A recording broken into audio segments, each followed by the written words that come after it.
আসসালামু আলাইকুম এভরিওয়ান। আজকে আমরা বানাবো জামাই পিঠা। জামাই পিঠা বানানোর জন্য প্রথমে 2টা ডিম নিয়ে নিলাম। 2টা ডিম নেওয়ার পরে চিনি দিয়ে ফেটে নিলাম। চিনি দিয়ে ফেটে নেওয়ার পর আমরা ওইদিকে চুলায় কড়াই বসিয়ে তেল দিয়ে নিব পরিমাণ মতো তেল দেওয়ার পর আমরা একটা যেটা দিয়ে পিঠা বানাবো সেটা ভিজিয়ে নিলাম। ভিজিয়ে নেওয়ার পর আমরা এদিকে কাই তৈরি করব। প্রথমে 1 কাপ আটা এবং 1 কাপ চালের গুঁড়া দিয়ে নিব, তাহলে পিঠাটা পারফেক্ট হবে।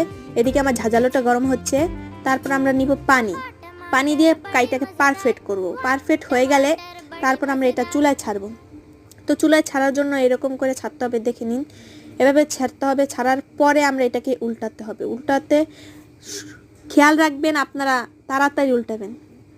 তাড়াতাড়ি উল্টানোর পর এবার আমরা তুলে নিব। পিঠাটা হয়ে গেছে প্রায়, এখন হয়ে গেছে।